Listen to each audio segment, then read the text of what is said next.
The Snack Fest Smiles Back Goldfish. Okay, we got 5 more stories. This one isn't a Batman story, but the other 4 are Batman related or Batman stories. This is on Earth 2 and is a Hawkman story.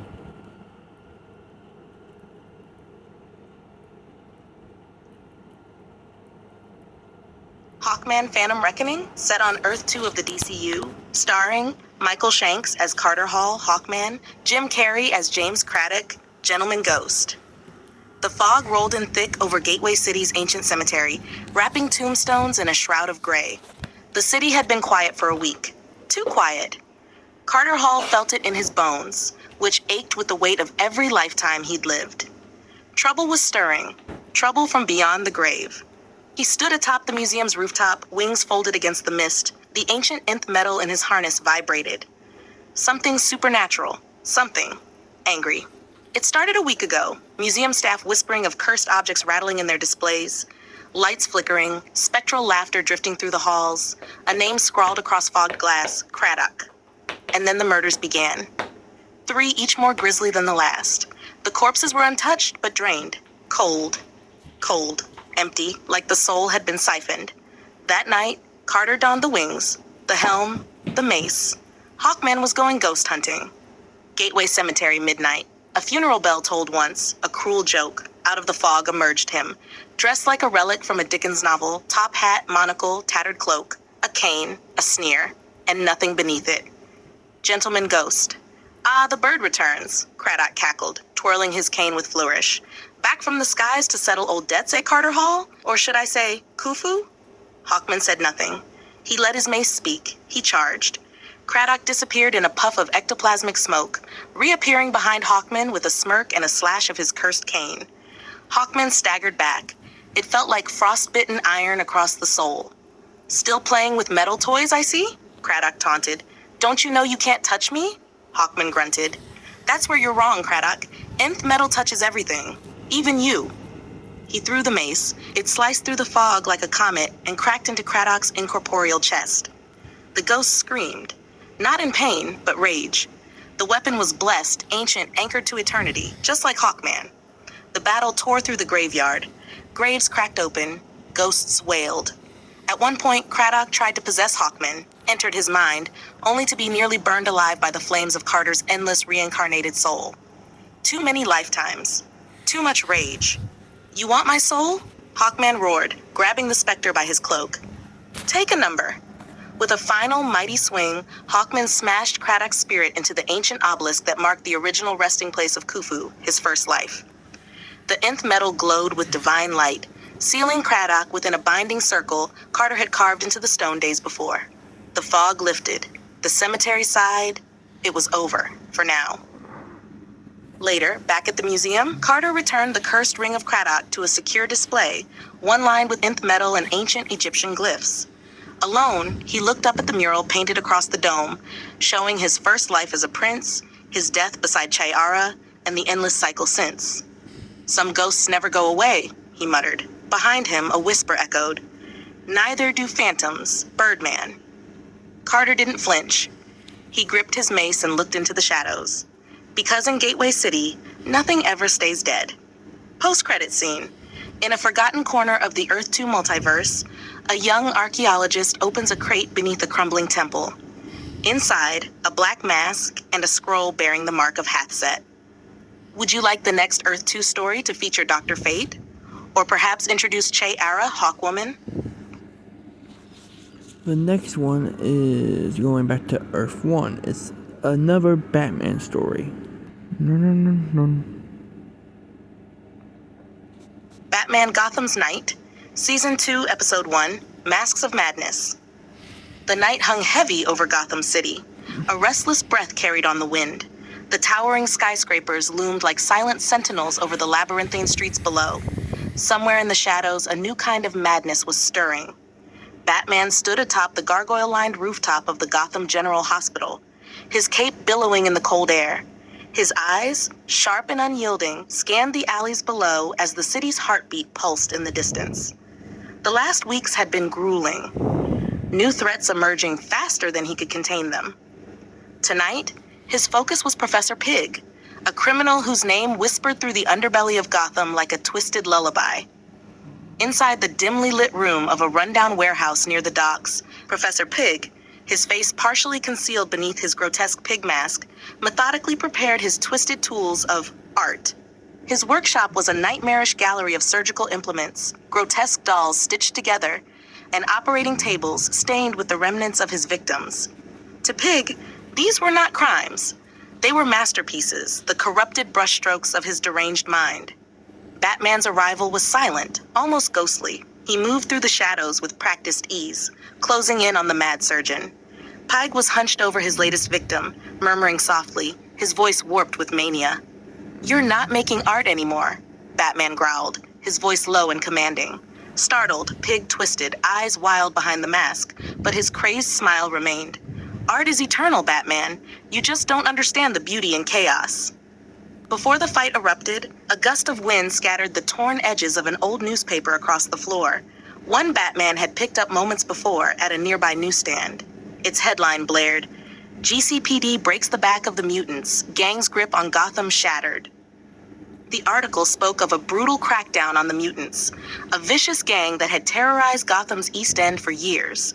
Officers had arrested dozens of members, delivering a much-needed blow to the city's crime wave. But Batman knew better than to believe the gang was truly finished. The mutants had deep roots, and their leader was far from beaten. His attention snapped back to Pig, who lunged with a surgical blade glinting under the weak overhead light. Batman dodged, the blade narrowly missing his armored suit. The fight was brutal and chaotic. Pig's unhinged unpredictability matched against Batman's cold precision. Pig clawed, slashed, and twisted like a deranged animal, but Batman's discipline wore down the madness. With calculated strikes, he subdued the Doctor, binding him with reinforced cuffs designed to restrain Gotham's most dangerous criminals. As the GCPD arrived, led by Commissioner Gordon, Batman handed over the pig-masked maniac without a word. Gordon nodded grimly, his eyes reflecting the weight of the city's burden. Later that night, perched on a rooftop overlooking Gotham's restless streets, Batman unfolded the newspaper again, scanning the story about the mutants. He traced the faded photograph of their masked leader with his gloved finger. This war was far from over. Cast: Batman Bruce Wayne, Christian Bale, Professor Pig, Laszlo Valentin, Michael Cerveris, Commissioner James Gordon, Gary Oldman. Would you like me to continue with Season 2, Episode 2 next? Now we go on to Episode 2.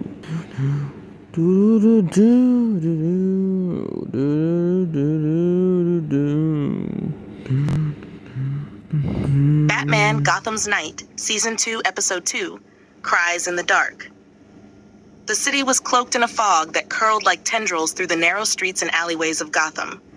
Neon signs flickered erratically, casting a sickly glow over the wet pavement. In the shadows, a haunting lullaby echoed, one that gnawed at the edges of sanity. Batman moved silently through the night, a dark silhouette against the mist. His mind was focused on the latest threat, Baby Doll. A tragic figure wrapped in a grotesque facade. A woman trapped in a child's body due to a rare medical condition, whose shattered mind now led her down a dangerous path. The reports were disturbing. Baby Doll had been terrorizing the city's theaters and orphanages, wielding childlike innocence as a weapon, but hiding a desperate rage underneath. Her fixation on Love That Baby, a popular children's show that had once brought her fleeting happiness, was twisted into something sinister. Batman's investigation led him to an abandoned children's theater on Gotham's east side. The marquee, cracked and faded, still faintly bore the words, "Love That Baby Live." Inside, the air was thick with dust and echoes of laughter long past. A soft voice called out, fragile yet chilling, "Do you want to play?" In the dim light, Baby Doll appeared, her large, haunted eyes staring out from a doll-like face. Despite her small stature, there was a fierce intensity in her movements, a blend of vulnerability and unpredictability. "You don't have to be alone anymore," she whispered, reaching out with trembling hands. But Batman was unyielding. This isn't the way. Their encounter spiraled into a tense, emotional struggle. Baby Doll used every trick, Childlike cries, sudden bursts of anger, even improvised weapons fashioned from old toys. But Batman's resolve never wavered. With careful precision, he subdued her, ensuring she was unharmed. As the GCPD took Baby Doll into custody, Batman lingered outside, his thoughts heavy. He remembered the haunting refrain of "Love that baby," a cruel reminder of innocence lost. Gotham's darkness was never ending, but tonight, at least, a broken soul was one step closer to healing. Cast: Batman Bruce Wayne, Christian Bale, Baby Doll, Mary Louise Dahl, Isabel Foreman. Want me to write episode 3 next? Next is another GCPD thing.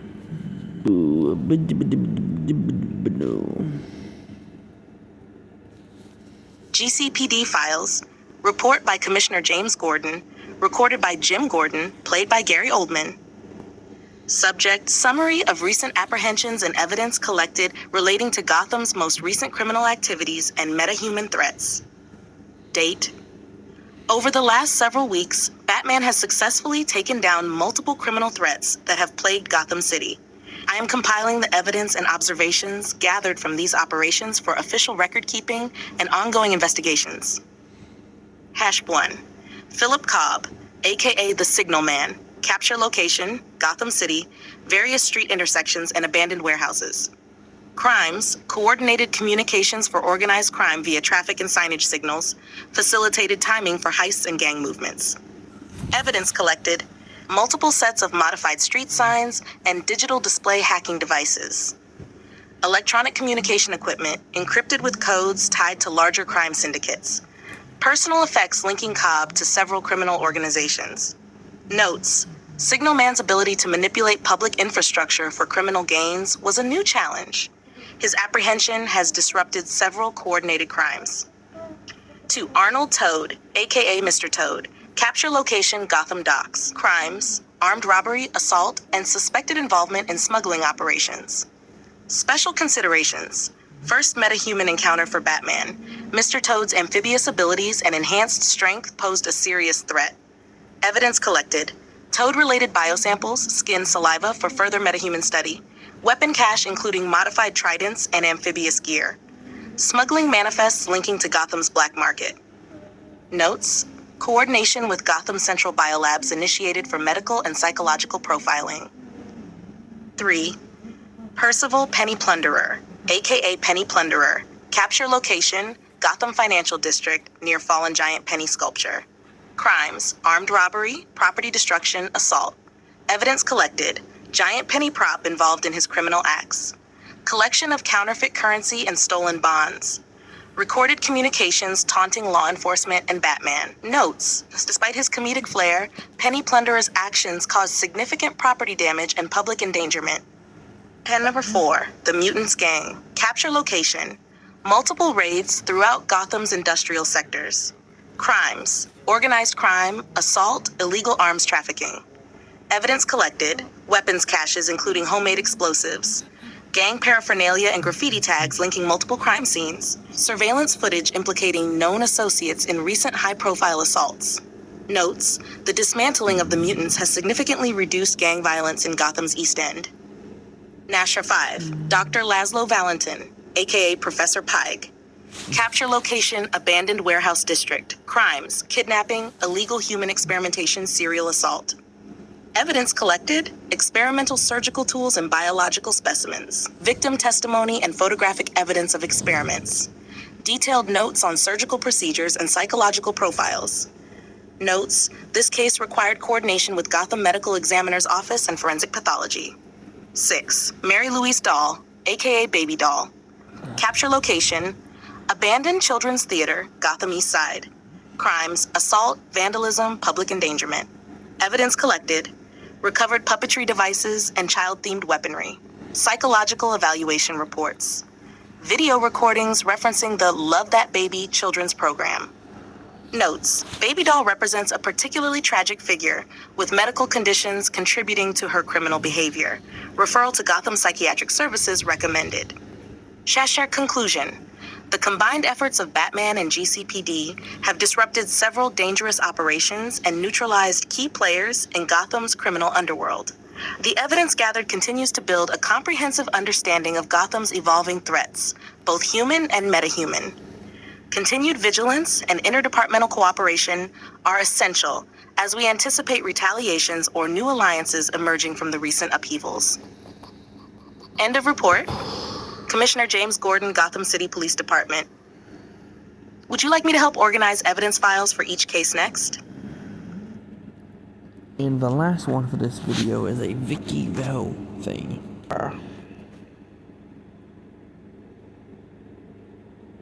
The Vicky Vale Show with Vicky Vale, played by Kimbinger. Camera fades in to Vicky Vale sitting in a sleek, modern studio with Gotham's skyline glowing behind her through a panoramic window. Calm but serious music plays softly as she begins. Vicky Vale, good evening, Gotham. I'm Vicky Vale, and tonight we're looking at a troubling trend sweeping our city in the aftermath of the Joker's arrest. While the Clown Prince of Crime may be behind bars, the chaos he unleashed hasn't stopped. In fact, it seems to have only grown. In the past few days, we've seen a startling rise in violent and unusual criminal activity. Gotham's underworld is stirring, and a new wave of threats is emerging from the shadows. First, there was the Signal Man, Philip Cobb, a criminal mastermind who used nothing more than traffic signs and signals to orchestrate coordinated crimes across the city. His capture disrupted a network of organized crime that relied on precise timing and control of Gotham's streets. Then came Mr. Toad, Arnold Toad, our city's first known metahuman threat in recent memory. His amphibious strength and resilience pushed Batman and the GCPD to their limits, reminding us that Gotham's battles are no longer confined to mere mortal criminals. Not long after, the Penny Plunderer made a chaotic appearance in the financial district, smashing his way through Gotham with his trademark oversized penny. While his antics may have carried a dark humor, the destruction was very real, costing the city millions in damages. And let's not forget the ongoing crackdown on the Mutants Gang, an organized crime group whose grip on parts of Gotham has terrorized neighborhoods for far too long. Thanks to the GCPD's recent raids, several key members have been apprehended, but the threat remains. Perhaps most disturbing are the cases of Professor Pig and Baby Doll, two deeply troubled individuals whose crimes hint at something far darker: illegal experiments and psychological trauma manifesting in violence. Their capture was a grim reminder of Gotham's fractured humanity beneath the villainy. What ties these events together? Is Gotham's criminal underworld splintering into chaotic factions? Or is something larger brewing? A void left by the Joker's absence being filled by new, unpredictable threats? One thing is clear: Gotham is far from safe. The Batman remains our city's guardian. But as these criminals grow bolder and more dangerous, the question remains, how long can he hold the line? I'll be following these stories closely and bringing you updates as the situation develops. For now, stay safe, Gotham. This is Vicky Vale, signing off. Camera fades as the soft music swells again. Would you like me to write her next update or a special interview segment?